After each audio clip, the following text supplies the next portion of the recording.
Okay, thank you, everyone. Greetings, welcome to this discussion of the third-party review report, aka the Kent report.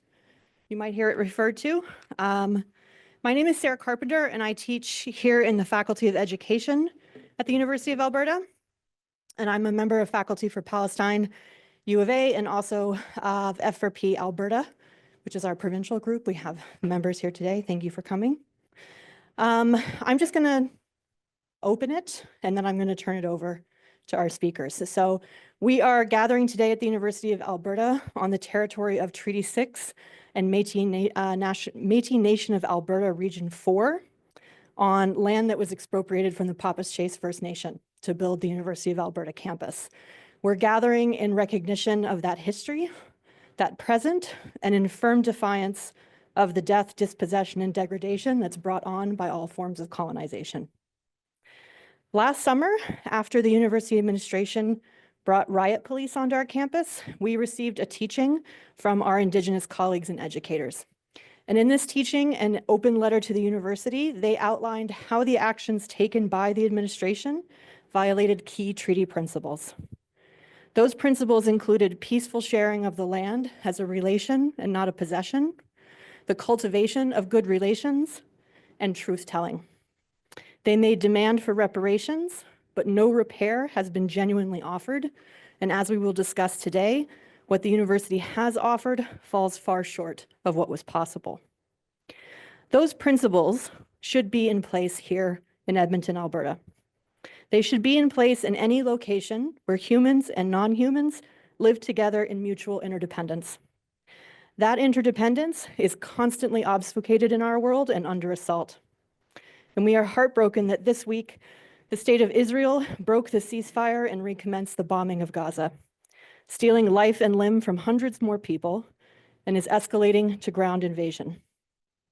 At the same time, they have exponentially increased the violence of evictions, disappearances, and assaults in the occupied West Bank. Settler colonialism is an inherently violent process. There is only one kind of state that can perpetuate it, one that historian Peter Linebaugh would call a thanatocracy, or a government that rules through the administration of death. We began planning for this conversation before the events of the last 2 weeks brought an intensifying crackdown on universities, academics, and students in the United States and around the world for their support of Palestine. In Alberta, we have seen attempts to silence those who speak out in solidarity with Palestine, but also in the last week and a half, attempts to silence those who try to create livable lives for trans and queer members of our community. So in any gathering, or in this gathering today, we also have to recognize that we are now living outside the bounds of any kind of democratic norm of governance by consent. We are being governed through the repression of dissent. The People's University for Palestine made 4 demands on the university, only one of which has been partially met. In fact, they have advanced the opposite of these demands by criminalizing free expression on this campus and silencing voices calling for an end to the genocide. Those demands were to disclose institutional and financial investments with Israeli institutions and all companies financially complicit in the occupation and in the current genocide of Palestinians. They have made a partial disclosure. Second demand was to divest from those companies. They have taken no steps. The third demand was to defend the right of protest. They have assaulted the right to protest. The fourth demand was to declare, via an immediate statement, a condemnation of the genocide and a call on the Canadian government to end all military contracts with Israel. They have made no such statement to date. Under discussion today is the third-party review process and report on the encampment raid commissioned by the same people who called the police and undertaken by their handpicked objective investigator. We are here today to contribute as much as we can to truth-telling. We want to make sure that as many people as possible are able to follow this discussion, so please forgive the brief recap of events I'm going to provide, even though many people here were involved in them. To begin, there are events that took place during the 2023-24 academic year that are very pertinent leading up to the raid, but I'm going to let the panelists elaborate on those. On May 9th, students from the U of A and MacEwan established the People's University for Palestine Encampment on the main quad of the U of A. 48 hours later, On May 11th at dawn, Edmonton riot police swept in a line down the quad from the south to the north end, using pepper spray bullets, batons, and other forms of physical violence to push students off campus and onto Saskatchewan Drive. There were injuries, physical, emotional, and spiritual. During this 48-hour period, and in the 48-hour period that followed, our university president issued a series of communiques to the campus community concerning the encampment. It's an understatement to say his justifications were not accepted by the broader university community, including faculty, staff, students, alumni, parents, and community members. Following campus protests and open letters, a call came out from the leadership of various unions and associations representing students and workers at the U of A. Their demand was for a third-party review of the process undertaken by university administration in making the decision to bring police onto campus. That demand was passed by the General Faculty's Council. There was not sufficient consultation with injured parties in making that demand. The university conceded to it and announced that a review would take place, and subsequently contracted retired Justice Kent to conduct the review. From the outset, the review was not accepted by either Students for Justice in Palestine or Faculty for Palestine as a completely legitimate process, and I'm going to let our panelists discuss those reasons. So how we're going to proceed is in the form of a dialogue to be facilitated and moderated by my colleague, Dr. Corey Snellgrove from the Department of Political Science. Corey is going to have our panelists introduce themselves and lead us through a series of questions and conversations. If we have time before the next class comes in here, we'll take questions from the floor. So thank you everyone for joining the discussion.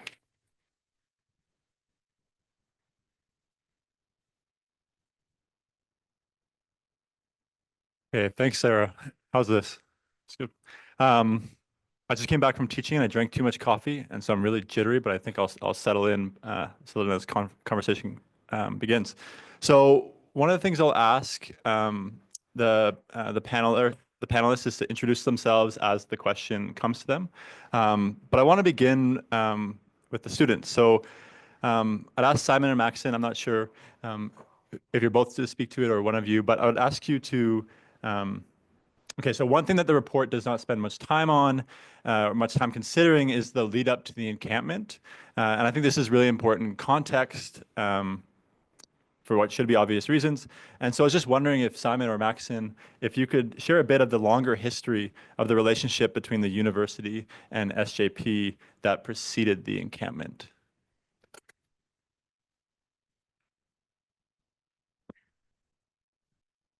Okay, so Max and I have prepared answers in advance because we're good students.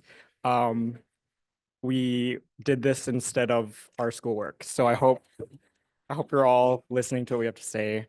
So I like this question because it places the encampment in important context. It highlights that it wasn't an isolated incident, it was a part of a longer process. I'm not going to go through every step of what the university did because that's a long story. We've been organizing now for over a year since the genocide started. And if you do want to hear more of the details, we did talk about it on the Keep Moving podcast. There's an episode on the encampment, and so we went into more detail there. But the quick summary of it is that the university has shown that it's very comfortable with anti-Palestinian racism. And it all started with the vigil that Palestinians organized at the beginning to mourn the people that were killed by Israel after October 7. So I think this really set the tone for how they were going to respond to the encampment. I think none of us organizers were surprised by what happened at the encampment because everything was set, the tone was set at this event. So the university went after grieving Palestinian students first. They started to make the distinction between acceptable members of the community, the university community specifically. So Palestinians were not part of that acceptable community. They called the police on the vigil. They monitored and surveilled Palestinians and their allies while they were mourning. And that paved the way to what we saw the response was at the encampment. Thank you. So yeah, I'll give a little more kind of wider context. Also, for just quick context, we're both with Students for Justice in Palestine, so everyone knows. So this kind of university repression right? We see it in the larger context of Canada, the US, and just everywhere, really. One kind of good example I want to illustrate and to tie it back to what we see here is Columbia University, as everyone may have seen, as the vanguard of persecuting students. They've been at the forefront of honestly innovation in how they persecute their students, right?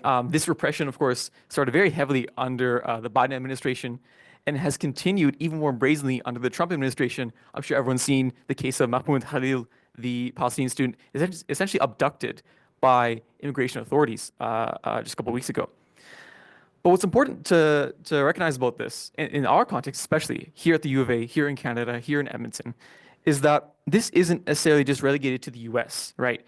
Because our own politicians, right, who dictate such things to happen down south, show the same support for Zionism that motivates these brazen policies, this brazen repression I just mentioned, right?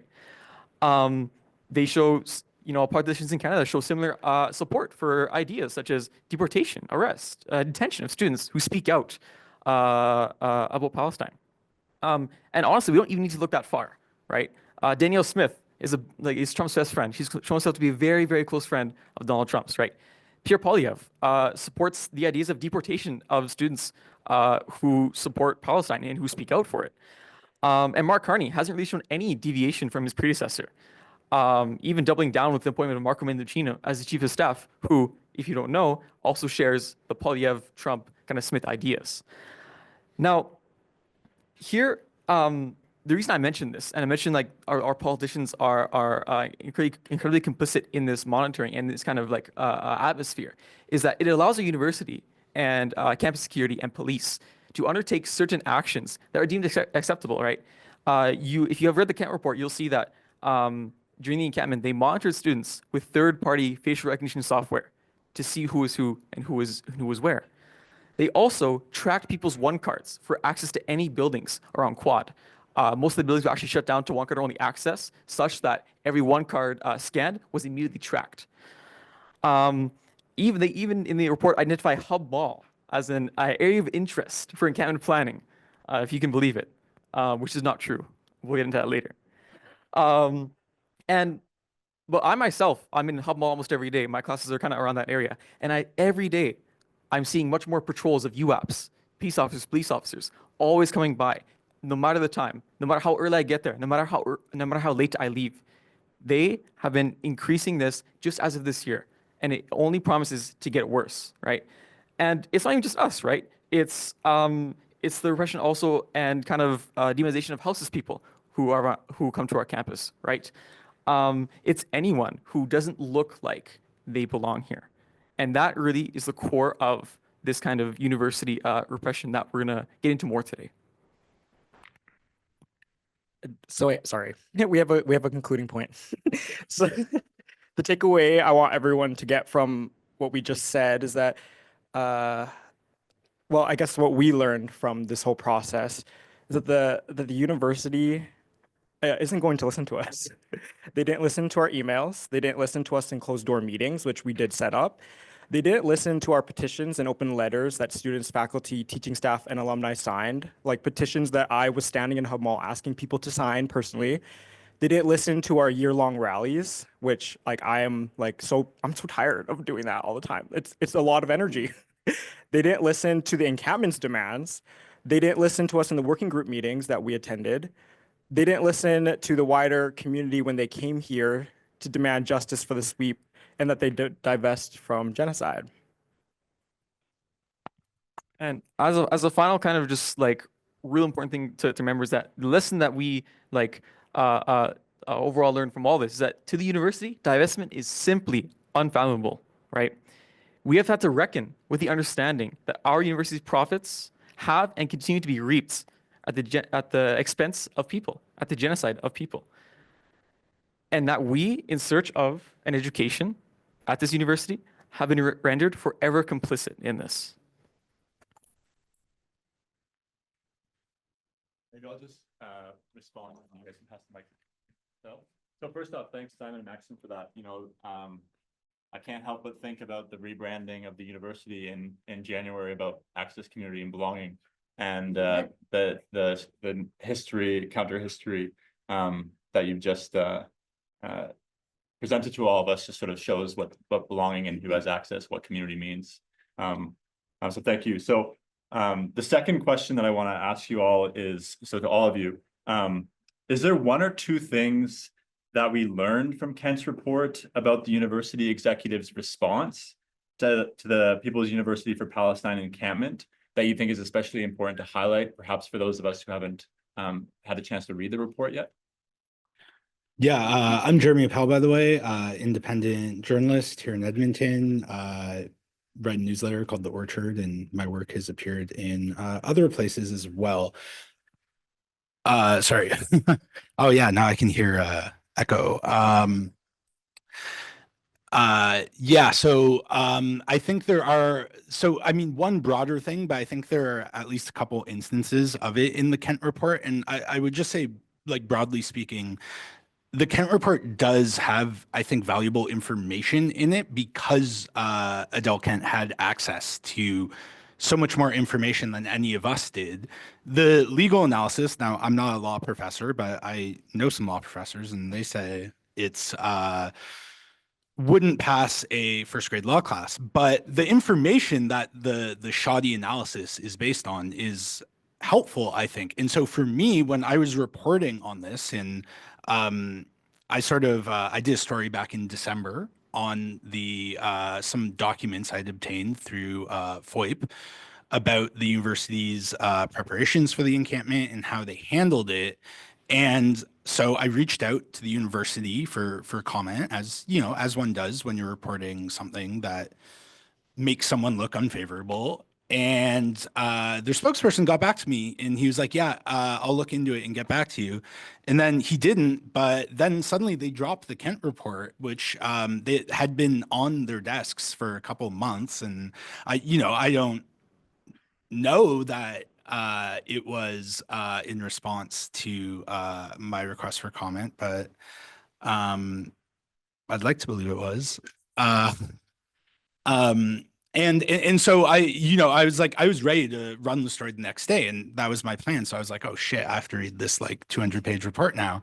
But I did notice there were some useful things, right? She had access to the surveillance footage, for example, and just in terms of like being able to describe like how the encampment grew to what size, I think that was useful. But I think the most useful thing from my perspective was she detailed the meetings that external relations had with the Ministry of Advanced Education all day on the second day of the encampment, right? So after they torn down the U of C one, Danielle Smith said publicly, this is great, and U of A may want to do this.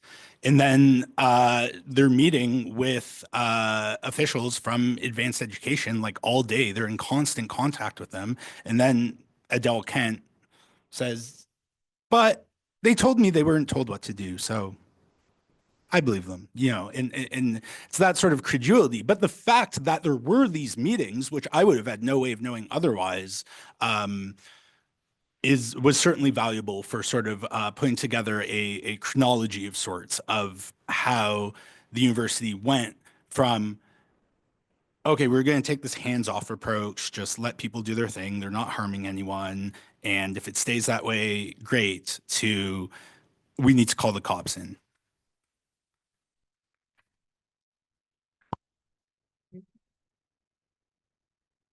Hi, I'm Laurie Adkin. I'm a recently retired professor from the University of Alberta, taught in various fields of comparative politics, gender and politics, Canadian politics over 3 decades here. A longtime activist in solidarity with Palestinians, and the author of the report on the reporter, the review of the review that was published recently. So I wanted to say a few things to start with. And I wanted to thank Sarah for reminding us of, why we're here. And I think we're all, I don't know, maybe I'm projecting, but speaking for myself, living in a kind of state of permanent trauma, watching what's happening to Palestinians and, this relaunch of a very intense slaughter taking place is the context in which we're here and the context in which we've been trying to be here for a long time and in which these events took place. And I think that is something that has to be kept right in front of our minds all the time when we're trying to understand the responses of this administration and how it could act and why it acted in the ways it did, knowing what it did and knowing what we all know. I also want to ask a question to start with, which is, well, we were speaking about responses. I was one of the people who attended a session on university investment policy. They were going to review investment policy, and they had this one session that wasn't advertised for faculty, students, and staff to come and talk about their views about how university investment policy should be changed. And I took scrupulous notes at this session. It was on Zoom. And there was not a single member of the Board of Governors who attended that so-called, engagement session where they were supposed to listen to us and engage with us. There were 37 people there from the administration. And there were like 9 people from faculty and, academic staff. It was a very interesting response in itself. So in that context, I would say, I would like to ask again, I mean, we're having this open teach-in today. Is there anybody here from the administration, from the executive, from the Board of Governors, taking notes, like here to listen, here to report back, here to listen to what we have to say? I mean, I don't want to horribly, make you, but, we are all under surveillance all the time, all the time. So I think it's kind of a huge imbalance here that the people who are supposed to be accountable get to be invisible. And the people who are out there trying to do something are the ones who are exposed to all these harms. Okay, so having said that, my answers to that first question are fairly brief because I have a lot of things to say about all of other matters.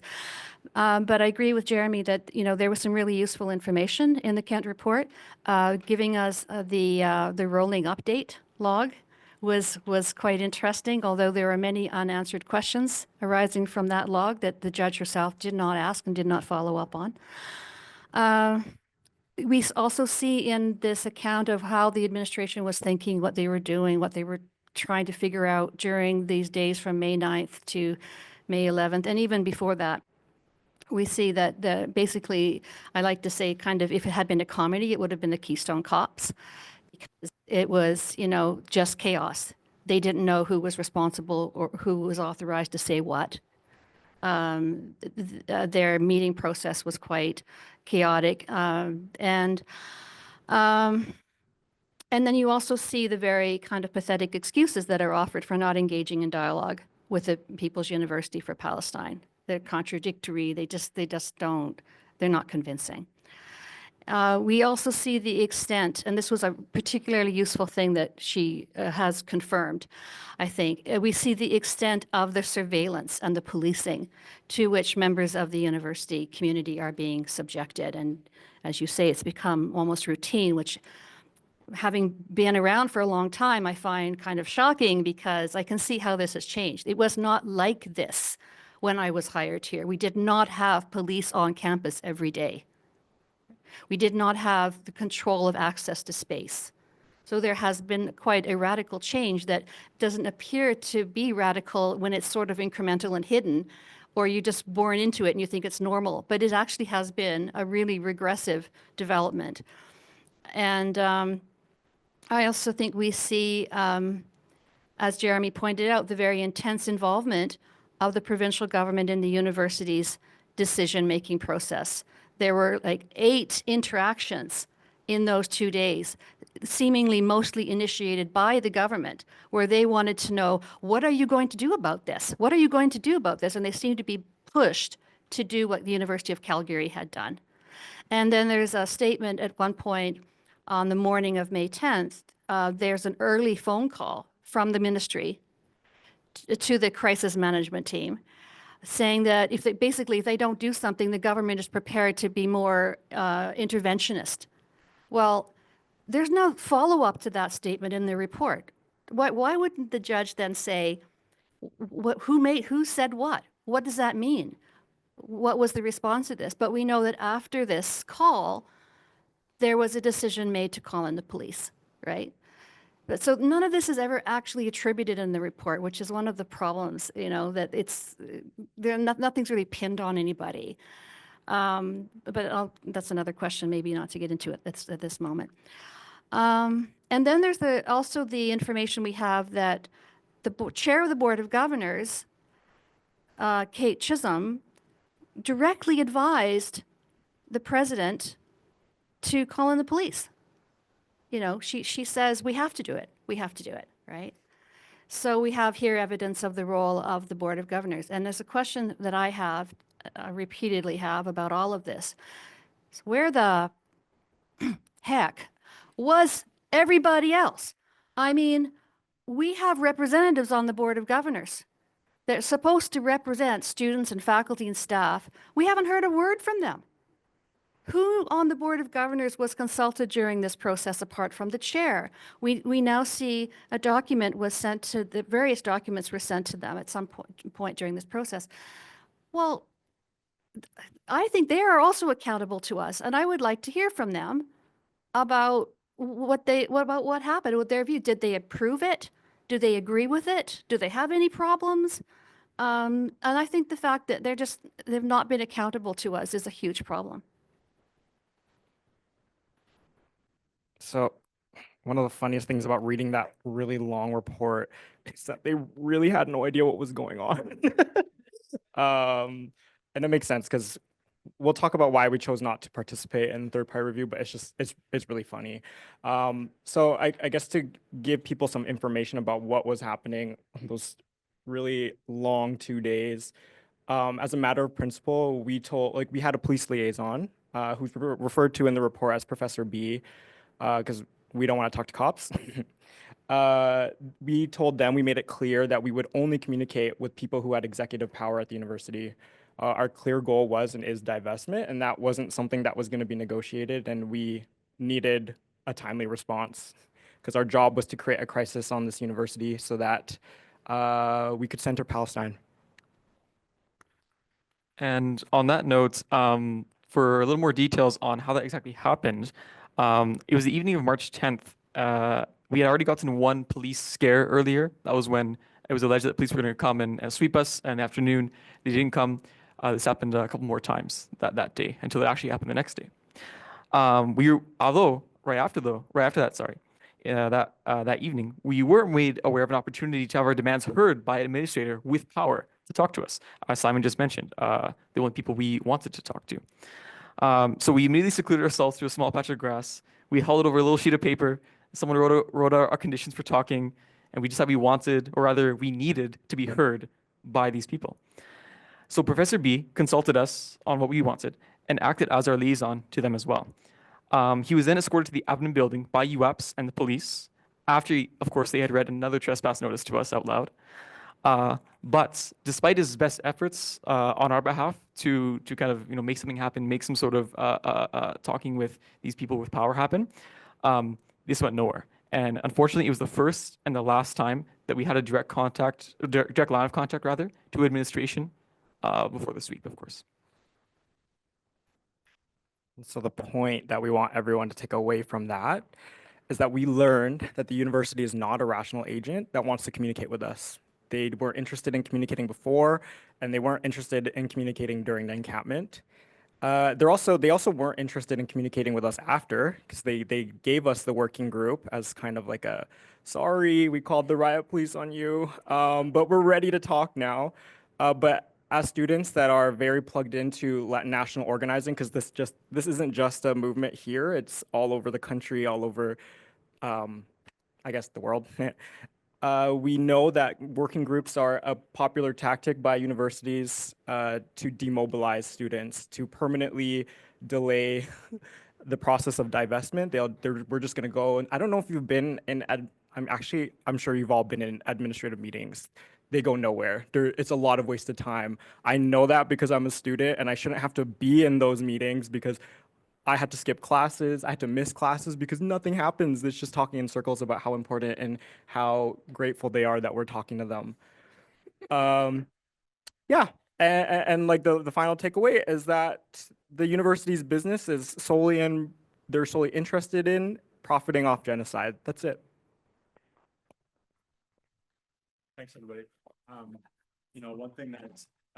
One thing that Simon, you were just talking that made me think of is you're saying like you read the report and they're like, I have no idea what's happening. I don't know what they want, all this stuff. And then it's there on the signs, and I'm thinking about like how people talk about the crisis of reading in the university, and it's always put down on the students, they don't read anymore. But this is a good example of and maybe it goes the other way. So the next question I want to ask Simon and Maxon is, if you feel comfortable, I know there's reasons to share some things and not share others, but what was SJP's relationship to the third-party review? Did you send in a submission? If not, why not? And then what are the major discrepancies between your experience and the report?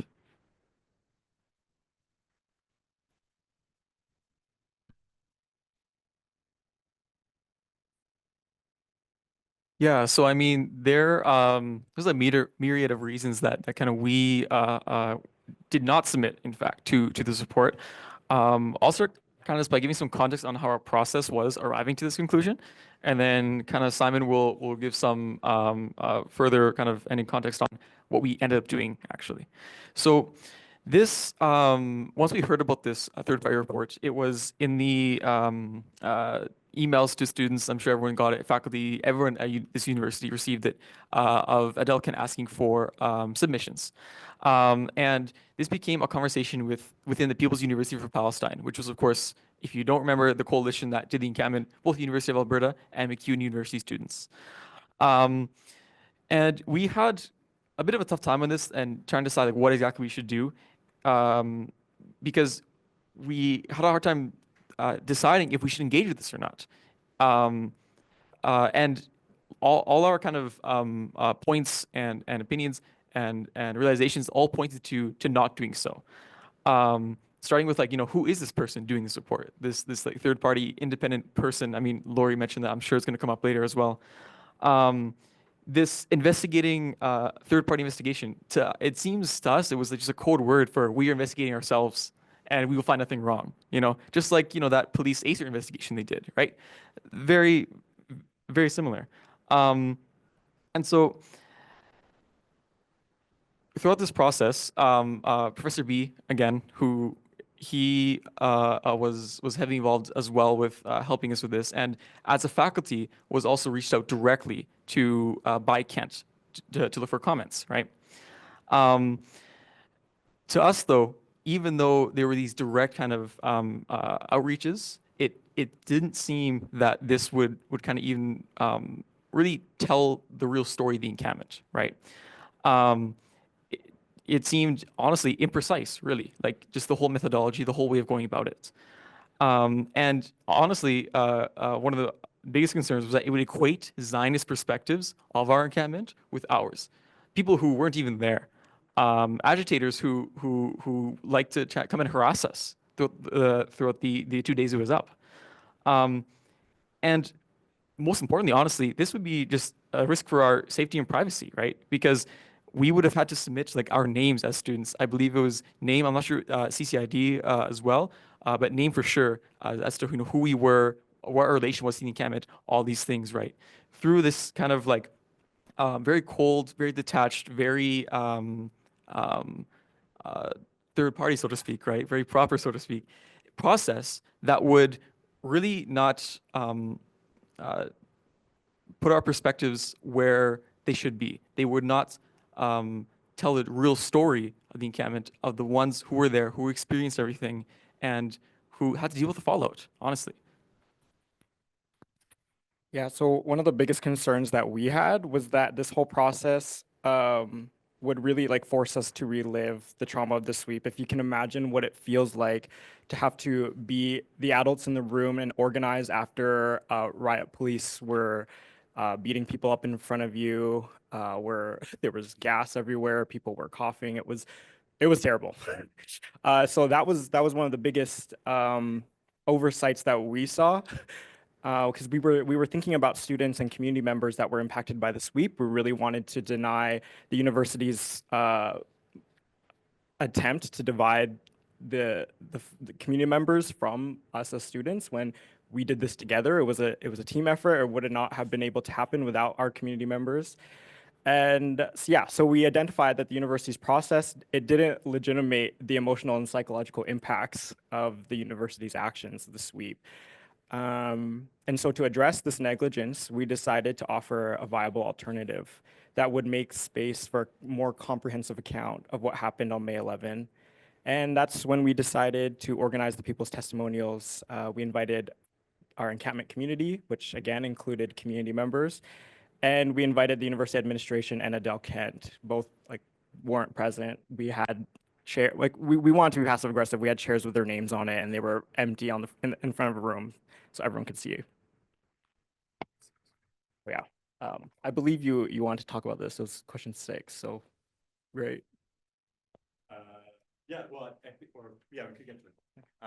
Yeah, so that's a great example. The next question is for Lori, but I want to just say, just on this point about how Kent's justification for not coming to the people's testimonial.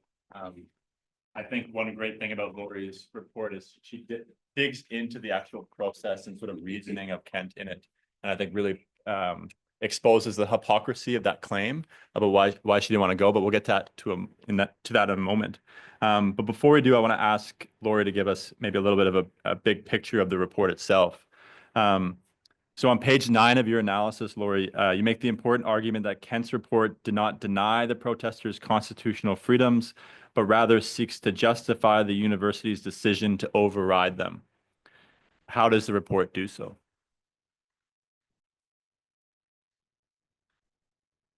So like these guys, I've done my preparation in advance, made my notes. Thanks for the advance notice of the question. Well, I mean, Kent accepts the executive's claims that the camp posed what Flanagan called serious and potentially life-threatening risks to, quote, university members and members of the public. This is the reason they give for overriding charter freedoms. This was the reason which justifies overriding rights, is that there's another public interest at stake here, which was public safety, or in his case, his duty to protect the safety of people on campus. So these are the claims. The problem is that there's no evidence to support those claims.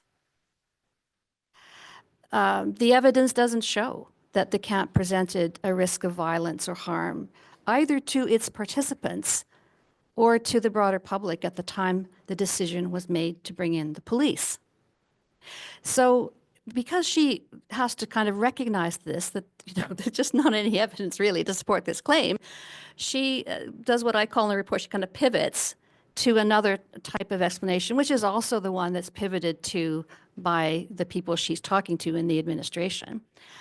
And the claim becomes that in the space of a day, somehow on May 10th, there was an escalation of these hypothetical, potential, possible future risks associated with the camp.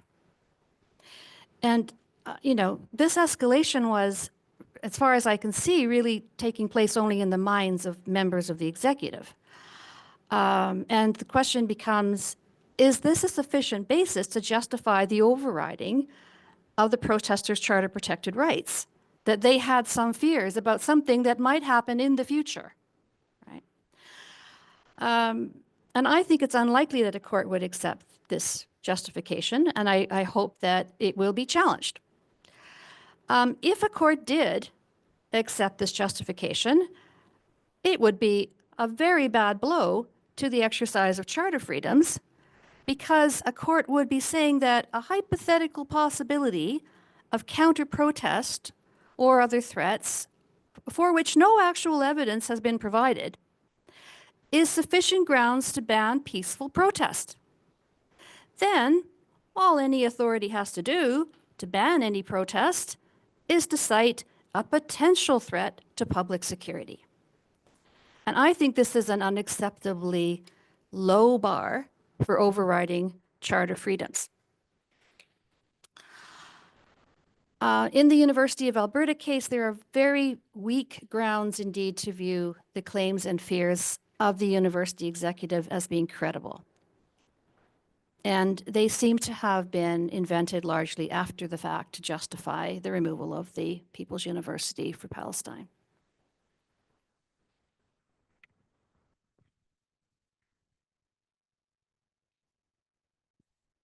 Thanks, Lori. So as I was mentioning, maybe we can pick up on this point about how Adele Kent responds to or gives a justification for why she doesn't attend the People's Testimonial. And so if my memory is right, I read it in December or whenever it was submitted, but I remember her saying something like, it would be biased if I would show up to the testimonial because without having or it'd be, anyway, she said something like it would be biased. And so I'd just like to maybe say a little bit more, because this was really great about your analysis, was that you actually examined both the report's design or Kent's design of her report and how she weighed the evidence. And so I'd just like you to say a little bit about that if you can.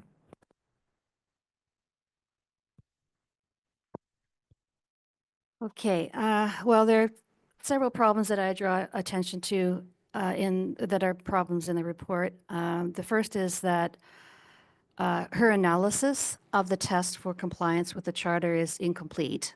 And I think, as Jeremy said, I'm not a lawyer. I only play one on occasion.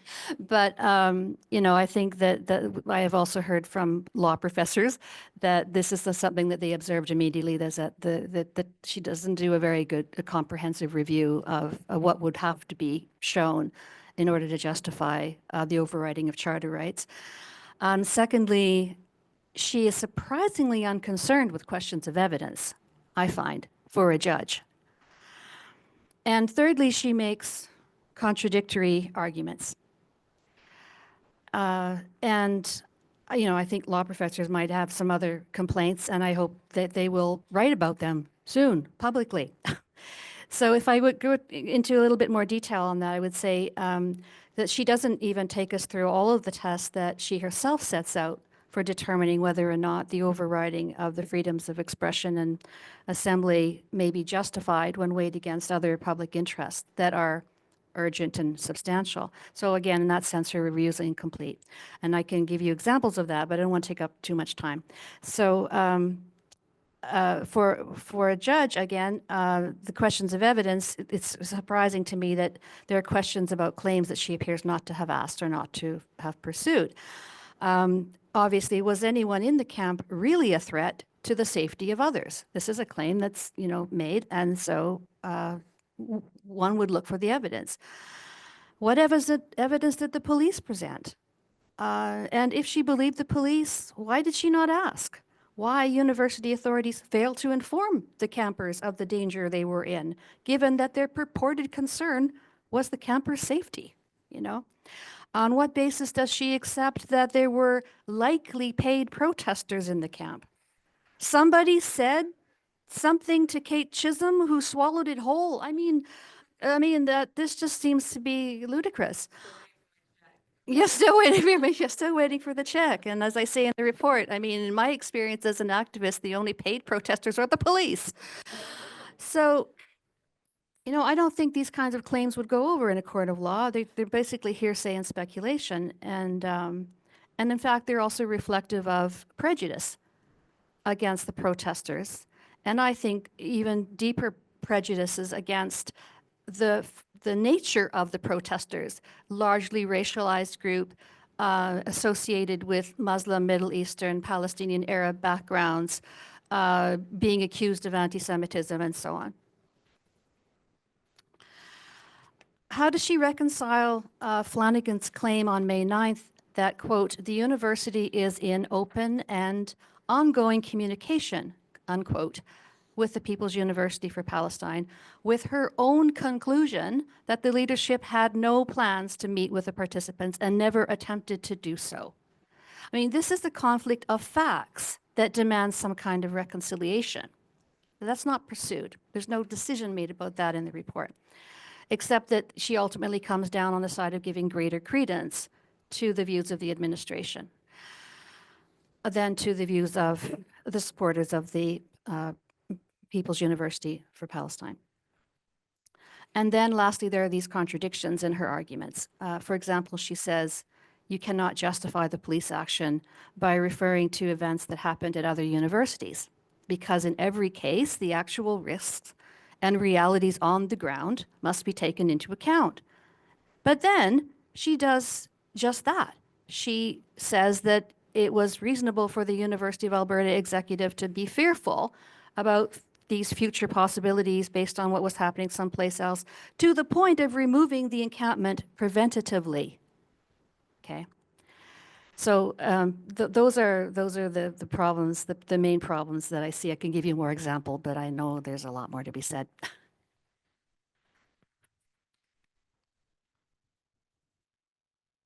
Thanks, Lori. I also passed around earlier some QR codes, which has Lori's full report in it.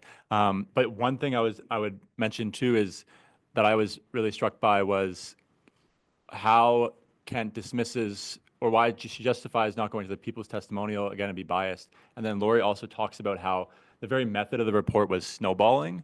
And one thing that I took from your report, Lori, was how that is also like just kind of feeding into that sort of discourse that she ultimately reproduces in the report, which I thought was really important. I've never written so many drafts of a thing in my life. So like the first draft, the first read through of her report, my first thought was Stockholm syndrome. She's got Stockholm syndrome. She ended up talking to all these people until she believed them. And then I thought, okay, no. So multiple revisions later, that whole section's gone. But There's still a line. Starting out, well, I'm just going to listen to everybody. But then in the end, it's just kind of, well, I've listened to everybody, and I know that there's some problems here, but I'm still going to give the benefit of the doubt to these people, that they have good intentions. I think it's also worth noting who Adele Kent is, right? I mean, what her connections to the Conservative Party are, because they're deep. I mean, her brother, Peter Kent, was Stephen Harper's foreign affairs minister, a fanatical Zionist. I mean, you can just read old newspaper articles from when Harper was in power, and Kent was, in a government full of extreme supporters of Israel, like Jason Kenney, John Baird, Harper himself. Kent was especially extreme. I believe he sits on the board of Honest Reporting. Someone told me that, and it checks out. He at least did at one point. And then her other brother, Arthur, is a failed Conservative candidate in Alberta for the PCs. And, when I first saw that she was also appointed to review Casey Maydew when he was Justice Minister, calling up the chief of police when he got a distracted driving ticket. And I remember I wrote something about that, being like, how impartial is that review? And the question was, how hard is it to find a judge in Alberta that doesn't have familial ties to conservative politics? And then I thought about it, and it's probably pretty hard. But I mean, again, a perceived conflict of interest is also as bad as a conflict of interest. So I think that is noteworthy. And also another thing I noted when I read through the report, of course, didn't read it as forensically as Lori did, but at the end or near the end, when Kent talks about the options that were available to the university administration, and number one was negotiate with the students. And she says that, well, the students wouldn't participate in this review, so I'm skeptical they could be negotiated with. And I remember reading that and being like, what the hell? Like, you wouldn't say that in court if you were a judge, I don't think. But again, I think she took advantage of the fact that this wasn't an actual court process where everyone has due process. It was a review. And when you contrast it with the 20-page review written by an accounting firm that University of Calgary did, again, there's actual information in here, and even the baseless claims that she regurgitates, like it is good to know that Kate Chisholm, who by the way is a UCP donor, believes there are paid protesters. Like that is valuable context to have, even though she doesn't do anything with it. Whereas the U of C review, I mean, it got basic facts wrong, right? And there wasn't a lot of detail in there, and is complete garbage. This is a step up from garbage, I think. Yeah, sorry, I just interrupted. No, that's great. My only question is, so I had two other questions for Jeremy, and maybe you've spoken to them, but I'll ask you to see if you have anything else. The one was that according to James Turk, there are 23 Palestinian solidarity encampments set up across Canadian universities, and only 4 universities called in the police to remove them. 2 of them, U of A, U of C, are located in Alberta. And so I was just going to ask if you had anything else to, you've kind of spoken to this already, but if you have anything else to add to that about either what do you think explains that change in response on the part of the university executive, but also what do you think explains the sort of Alberta's response to this? And maybe it's Alberta's political culture or something. Yeah, well, I do think there's a big part of that. And I think we have to go back to the day before at U of C, where this, as far as I know, I didn't put this in my story on the U of C encampment that I did more recently. But I think it was the shortest lived Palestine encampment in Canada. Because even at York in Toronto, it lasted a night. Like people stayed overnight, and at dawn they dismantled the encampment, right? At U of C, I mean, they called the police to campus right away, and the police started setting up at McMahon Stadium on U of C campus, this sort of makeshift command center, like almost right away, right? So it was U of C, they're like, we are not going to allow this to happen. I got emails from them, as I did for U of A, with a pro-Israel group, which I'm pretty sure is the Jewish Federation of Calgary, but you know, it might have been another one, because the Federation boasted that they were in like constant contact with the university, right? They didn't try and hide it. So I think it's a reasonable inference, but saying you cannot allow, or please do not allow an encampment to take place at the University of Calgary. And so the approach of U of C, which was to, how are we going to make sure this doesn't happen? Or if it does happen, make sure it's gone quickly, wasn't the case at U of A, right? First day, they were very hands-off, as I've been told. Then U of C goes in, the cops go in rather, but you know, night of U of C, Danielle Smith, press conference, says, you know, in her very, I'm just asking questions, radio host way, just being like, well, I think it was really good. And, you know, if U of A wants to follow their lead, I think that's great. And so that, and that in Kent acknowledges that in her report too. She says, well, obviously, even if the ministry officials weren't explicitly telling the external relations people at U of A what to do, clearly what Smith had said that morning was in the back of their mind when they were making decisions.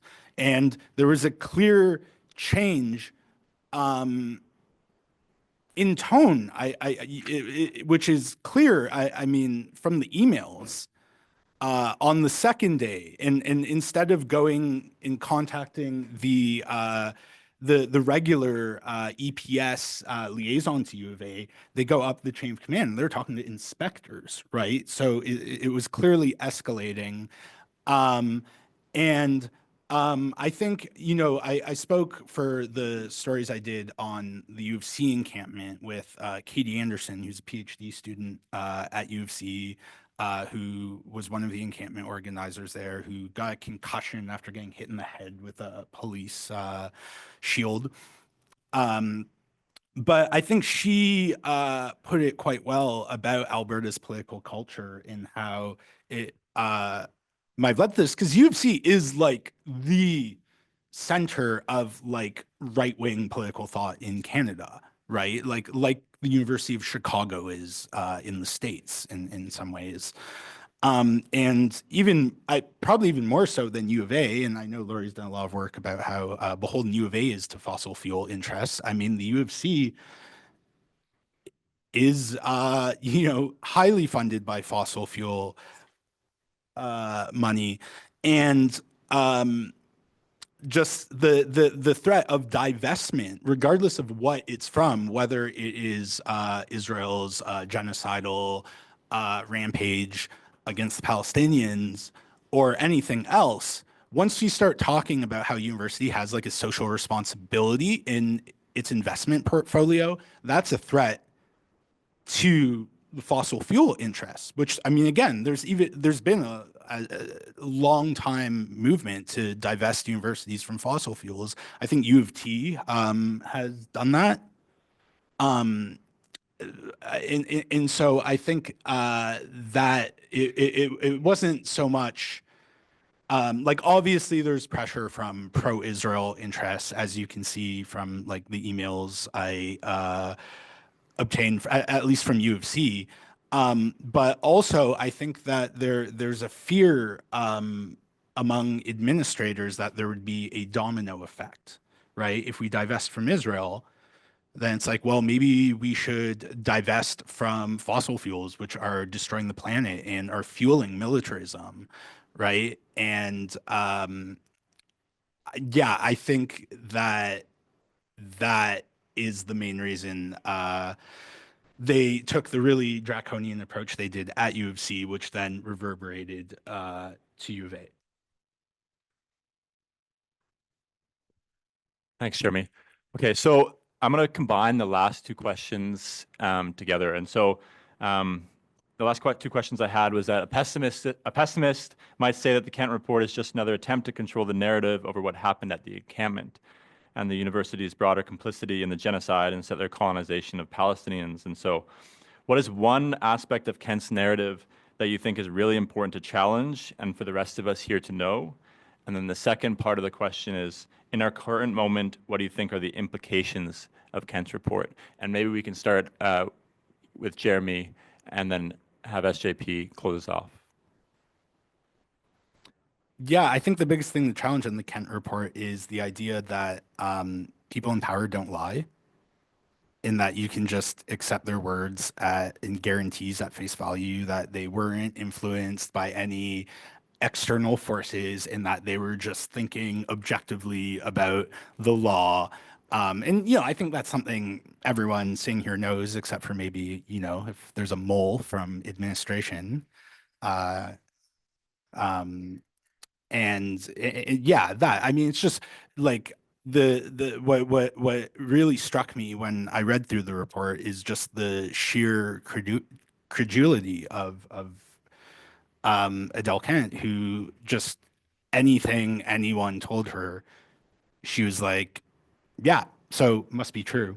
And there was no effort to piece together like who's lying and who's telling the truth. It was just assumed that the people in power were telling the truth and the students were lying because they wouldn't participate in this formal review process, although, as we've heard, they had ample opportunity to engage with the students through other means.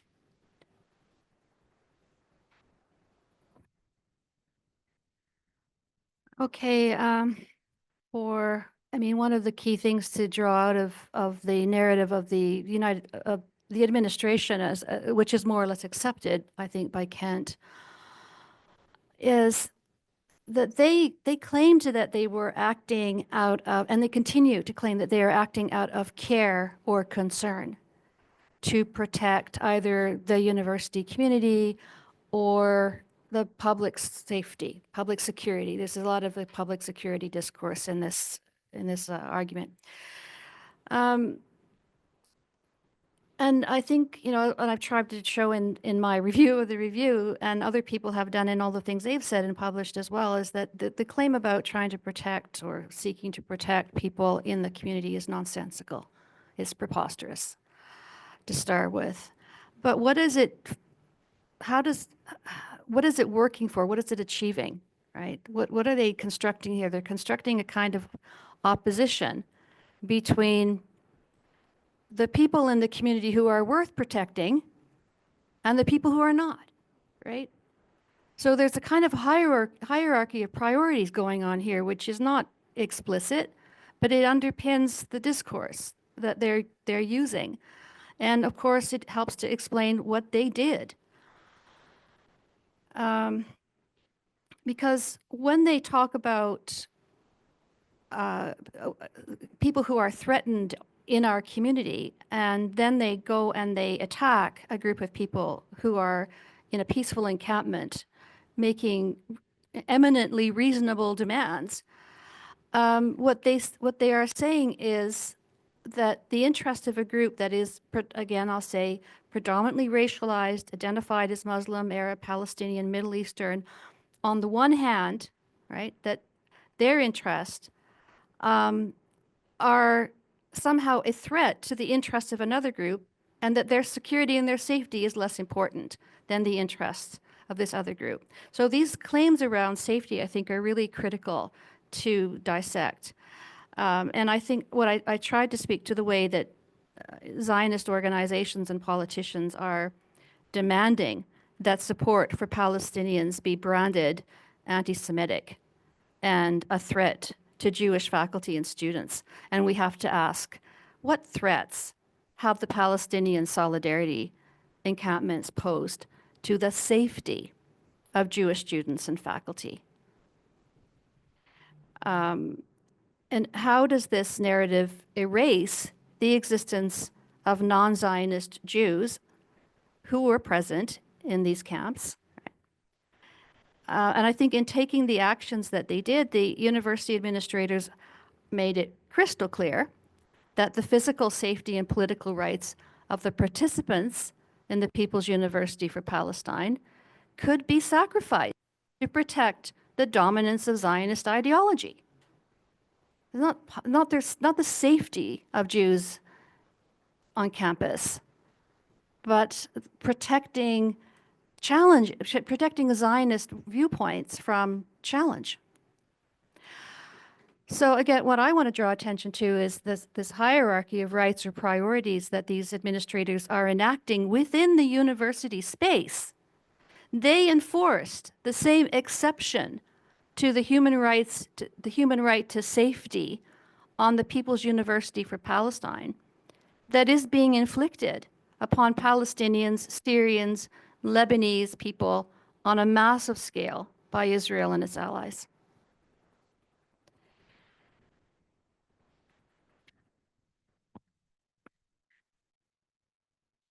All right, so just to end things off here, I think one narrative that I think is most important to challenge is the distinction the report emphasizes between students and non-students, or those they deem like affiliated versus non-affiliated with the university. This is very apparent when Kent mentions the one-card tracking technique they used that I mentioned earlier today.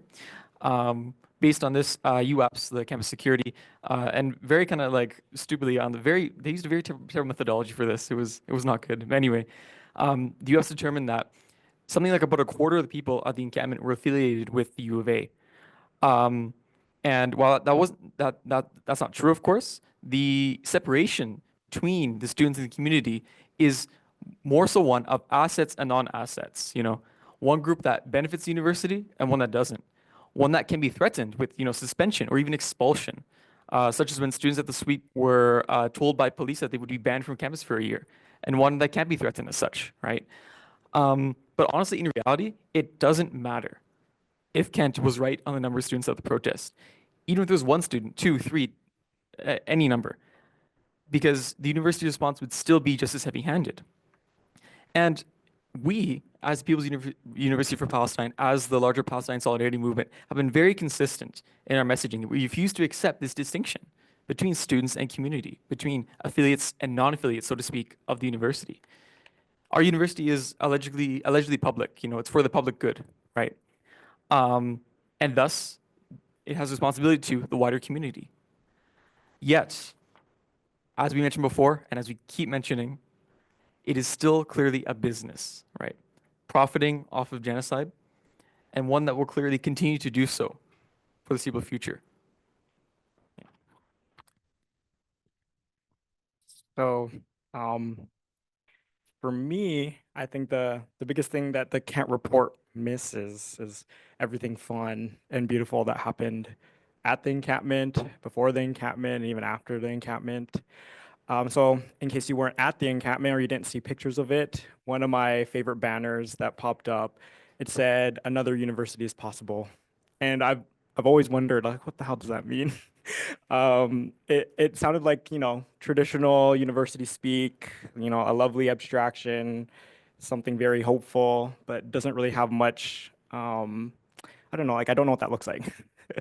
But when I think about my experience at the encampment and the moments leading up to it and everything that came after, I realized that, like, that other university, it isn't just possible, but it's happening already. It's the encampment was really the fruit of that work that we were doing together. And I say that it's happening because, like, the work that we engage in as students with different faculties, other students from different faculties, with all kinds of academic teaching staff, professors from other faculties, it feels like what a university should be. Like, I've been a student for a long time, my God. I the way the classrooms that we're in, like, they're boring. They're not exciting. They're not meaningful in any way. We're always thinking, like, my generation is always thinking about how can we make this better, especially, I'm thankful, Lori, that you opened up, this talk with the reality that we're facing. Intensified genocide has resumed. The genocide has never stopped. As long as the occupation exists, Palestinian life will always be under threat. And I'm coming to terms with what I just saw: a child's amputated leg, right, without anesthesia. And I've been reflecting, if everything that we've done in the past year hasn't worked, if the university is not listening to us, and we did an encampment and they didn't even listen, like, that to me was the biggest thing that we could have possibly done, and they didn't listen. I think that it is our responsibility to really reflect on how we have to change, because a lot of people are dying. And so I have a proposition. I think, like, there are a lot of people in this room, a lot of people I don't recognize that I haven't had the pleasure to meet and work with. And I mean that sincerely. Like, the professors that I do work with, I love them very dearly. It is amazing, what happens when you operate outside of a classroom. I learned in one of my English classes, my professor's here, that power differentials are built into the classrooms, right? I actually hate this format. My stomach is twisting in knots. I don't like sitting in front of everyone and having everyone's eyes, right? Like, I think everyone has so much amazing knowledge and expertise on this institution that we occupy, that, and as Maxon mentioned, that we are all complicit. We've all been made complicit because we go to this school. And that's something that bears on our hearts and souls heavily. But there's a great capacity to do good. And that doesn't just look like going to protest. That doesn't just look like exposing your name. I'm sure everyone has reasons why they haven't been as involved as they are. Everyone's busy. Life is awful right now. So of course, everyone's busy doing their own thing. But let's be realistic about our capacities. Let's be realistic about our knowledge. Let's share. Let's talk. I've talked to Beth and Sarah about how you can get more involved, whatever expertise you can offer. And let's get to work, because there isn't much time.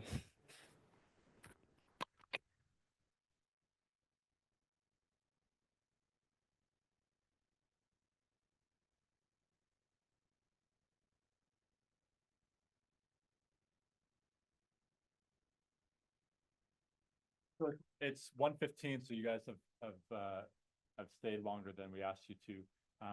I don't know if there's any interest in, if people have questions, or if I even asked the panelists if they want to take on some questions or if they have time. But if you have to go, I totally head out. But maybe if there are questions, if someone wants to ask one. David? This around so that it can be captured on the. Hello? Oh. Yeah, thank you all so much. That was illuminating in many ways. I just want to make 3 very quick comments as a faculty member who was involved in the encampment. First, we've seen how quickly Colombia's administration has caved to really frightening fascistic demands from the US government. I think we have been given no reason to believe that U of A would not cave just as quickly on every count when that kind of pressure is applied here, which is disheartening, but I think we have to look that in the eye. And, you know, we are on some kind of a slide toward more mask-off fascism, and Canada is not exempt, and it is discouraging that universities are so craven in practice, despite their lofty rhetoric. A second thing I want to say is, I think part of the, oh, we must respect the students' wishes to only talk in the following way, like this very shrinking violet approach to the encampment, combined with the use of brutal force, like that really is an interesting tension. And my interpretation of what that is about is that the university was always the Iron Fist, and DEI apparatuses function. They're not called that, they're ACAB apparatuses now. But I think that that contradiction in tone has to do with different players. And I think that our vice provost, EDI, is that kind of shrinking violet, we must respect them. Can't everyone just talk and get along? And that was the face of the administration and where they turned to for communication until after a day they got tired of that, felt some pressure, at which point they felt no compunction about ignoring it. And I will say that the DEI officials who had been that soft glove over the iron fist showed no backbone whatsoever in being with the administration. And so, not that I was a big believer in that apparatus at the university beforehand, but its complete abdication of all of its principles in the face of the slightest pressure was very revealing. The third thing I would pull out of the report that was really informative, I'll stop in a sec, is the notion of bad actors, habitual protesters, etc., as dangerous forces that justify calling in the riot cops. The fact that Kent and university administration just took that as face value, and having been in the encampment, who did they even mean? There were people there who were habitual protesters, but since when has that been a reason for violence or repression? So the currency of that rhetoric that originated from the Edmonton Police Service and the extent to which it was given credence to the point of calling in the riot cops is also very, very sobering, and points to how little the university's commitments to political freedoms and freedom of speech count for. Thank you.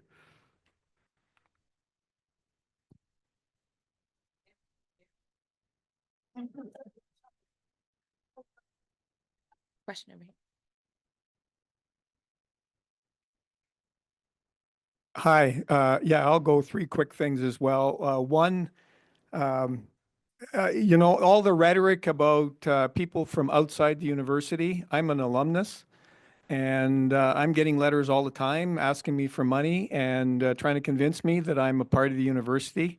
Now, I didn't get to the encampment. Everything happened so fast, but you know, I would have been considered one of those, I guess, outside agitators, and yet when they want my money, then I'm considered part of the university community.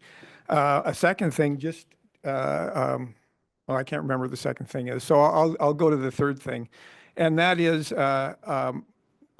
very, very much related, but you know, definitely we're seeing a change. I guess the mask-off fascism or that movement, but this has always been part of, I guess, the Canadian state, what you might call bourgeois democracy. I remember back in the 70s, like 1970, being involved with a student group that was doing some strike support. And we had this all of a sudden, after several days of nothing, all of a sudden paddy wagons coming up and throwing people in and that sort of thing. So, you know, the iron fist is always there. And it very well might be, you know, something to talk about in a different forum of that kind of history, because this whole, you know, we're democratic, we believe in human rights, is really something that is used and believed in deeply by much of our population, and it is used as an excuse to do horrible things across the world. Because the first softening up before invading or undermining or regime change and all that sort of thing is to accuse the other country of awful, awful things. And so I guess it's a matter of context of what happened here in a larger context. Thank you.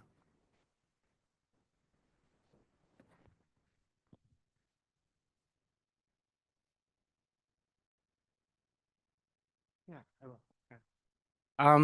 Hi, thank you. I know you all. I guess I have two questions. One is pretty specific about the Kent report, which as somebody who is also at the encampment, I couldn't stomach to really read, just because, yeah, too gross.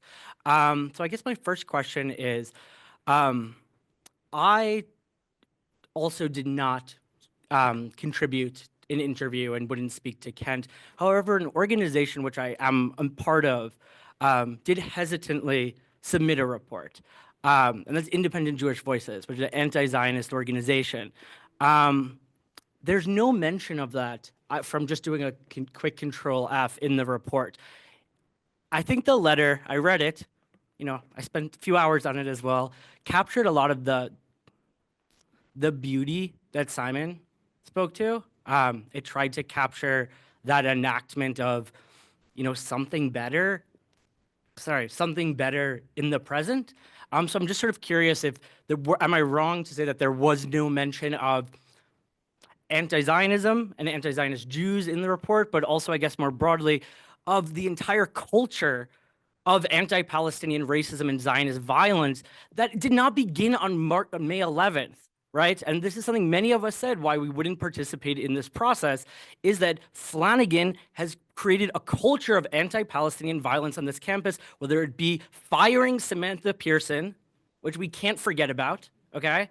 They fired her for expressing solidarity with the Palestinian, sorry, I'm getting angry, with the Palestinian people, or criminalizing, you know, 18-year-old kids for mourning their martyred loved ones. So I guess one question is just any context, is that in the report? And then I guess the other question I have is, like, Simon also said, yeah, these people won't listen, right? These people don't have spines, they don't have principles, and they won't even, there's no change going to happen. So what would you all say, what is to be done, I guess, when speaking to a brick wall, a genocidal brick wall? I guess that's the second question. I'll be there with this. What's this? Go.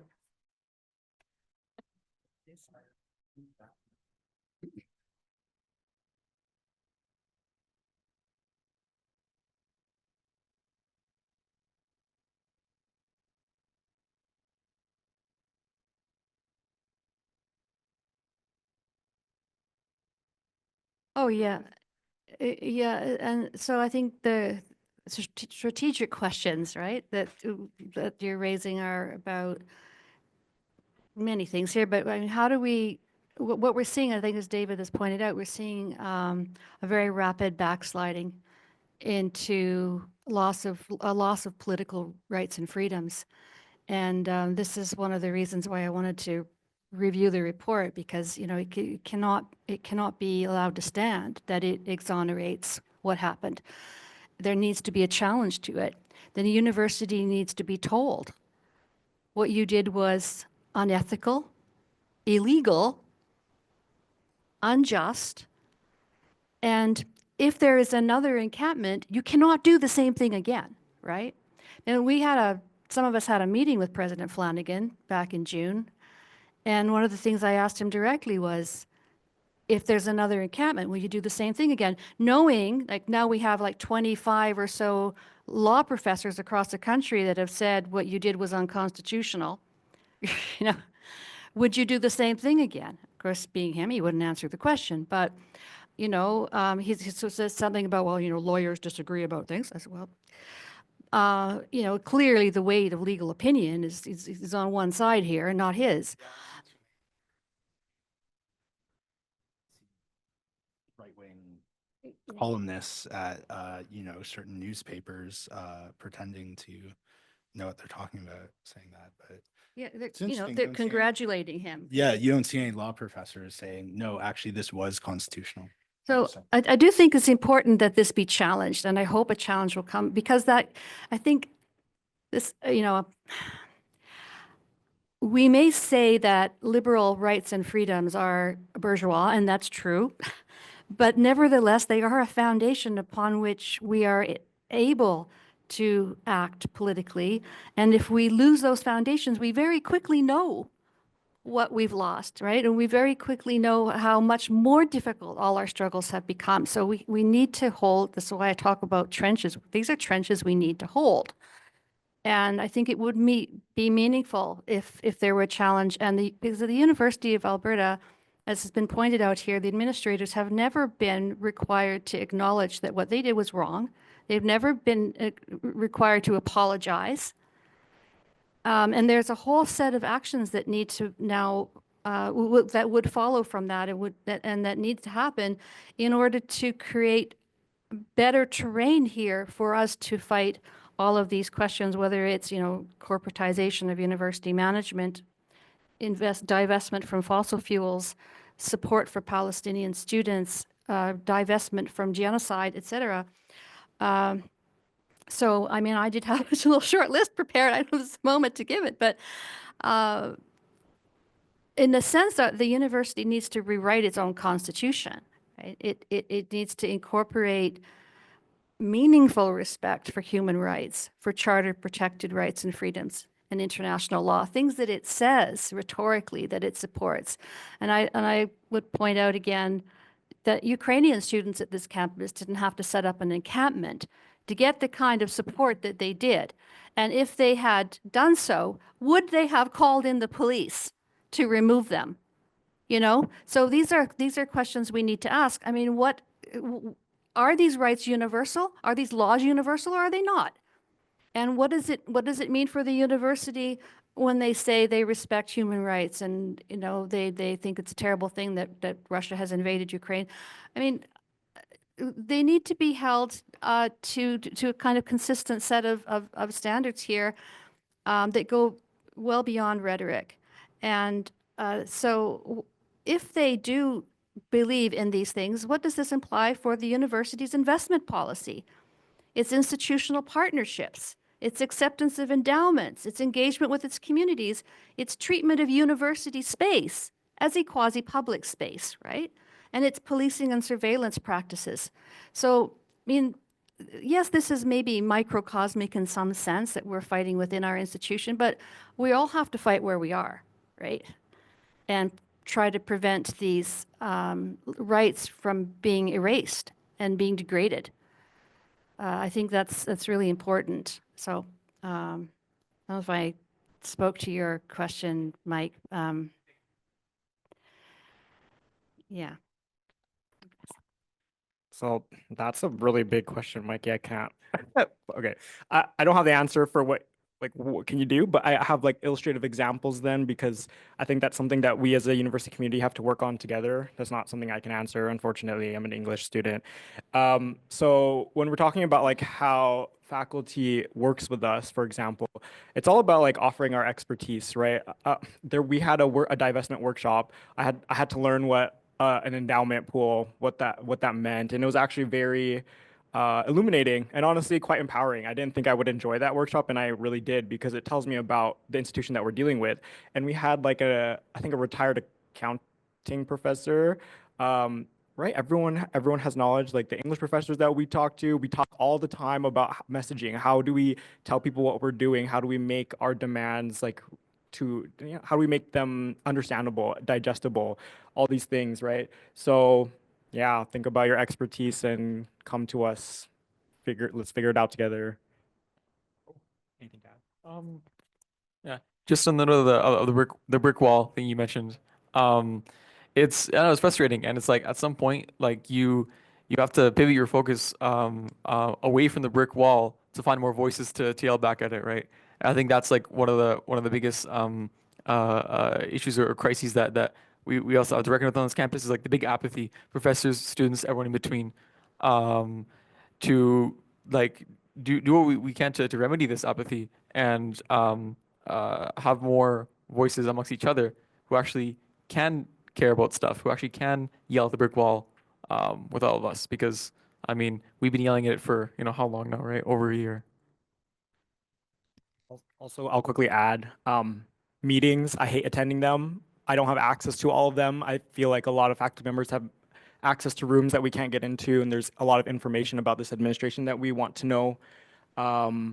Police liaisons were amazing. Bring all your tall white men to talk to the police for us. I don't want to do that. Yeah. Question. Oh, sure. Yeah.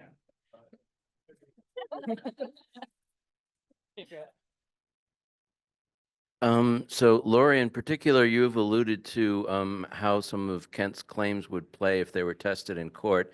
Are there plans in the works to litigate some of this? I don't know.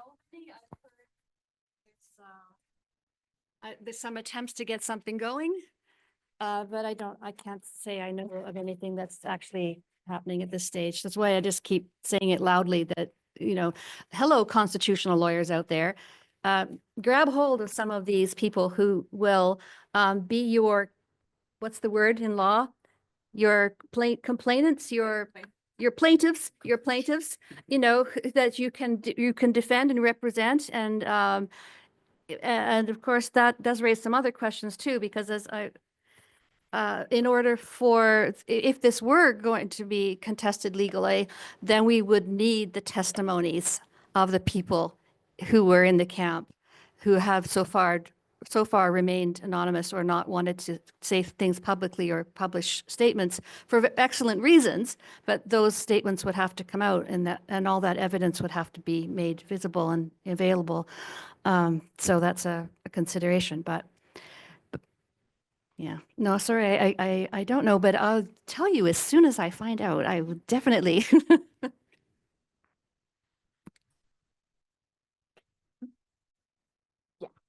I think this will be the last question, I think. Hey, thank you for the panel. I was just wanting to say that the faculty union also feels like it's really holding everybody among the faculty captive to the bargaining around, and everyone seems to care about the salary piece. So you're not actually, faculty are not being represented around the Palestine stuff at all. And I think that that's a huge problem. And I hope it's okay to ask faculty here to demand more from the faculty union on this issue, so that they're hearing it from more and more people, and that we can maybe try and make it harder for them to just remain corporate and Zionist as a union, because that would, I don't say that. I'm really glad you raised that point, and I would just say Carolyn Sale has written a really good piece for the Center for Free Expression, a blog that focuses on what's happening to faculty rights too and academic freedom. I mean, people are, as Mike said, that people are being fired. People have lost their jobs, and we don't know about all of them because some of them have made agreements, non-disclosure agreements. And so this is not just happening here, but So we need to protect people's right to political speech, even on our campuses. And if we can't do it on our campuses, well, I'm sorry, the game is over, right? So this is really important. And unions and associations and our darn representatives on the Board of Governors, I mean, they need to be accountable to us about this. Our union had a Palestinian flag in his Twitter profile, using sort of controversy. Actually, had an Israeli flag in his Twitter profile. Oh, I didn't know that. Okay. Yeah. Oh, boy. Who is it? Gordon Swatters. Put it in there after, you know, about like December. kids. Okay, so this was really great. Thanks to the panelists again, and thanks to the audience. One thing I don't. The sheets fell. So I've been thinking a lot about this. I can't remember the book off the new book that's coming out about one day you'll all be against this, and you know this moment of mask off fascism feels like maybe that's not going to happen, and that feels really depressing. And so I don't know, like pessimism, optimism, I'm not sure, but one thing that I just want to flag is, and I keep saying this, is that 11 days before the encampment was swept, Brenda Luck on something like April 30th was given an award by the South African government for her role in the struggle against apartheid. And that her history of activism began here in Edmonton. And it began here at the student union trying to push for a boycott of goods. And then eventually went into the city, the wider city. So I don't know if that's like, I'm not a religious person, but there's something about having the faith or something like that. But I just want to thank you all for your time here today. And thank you.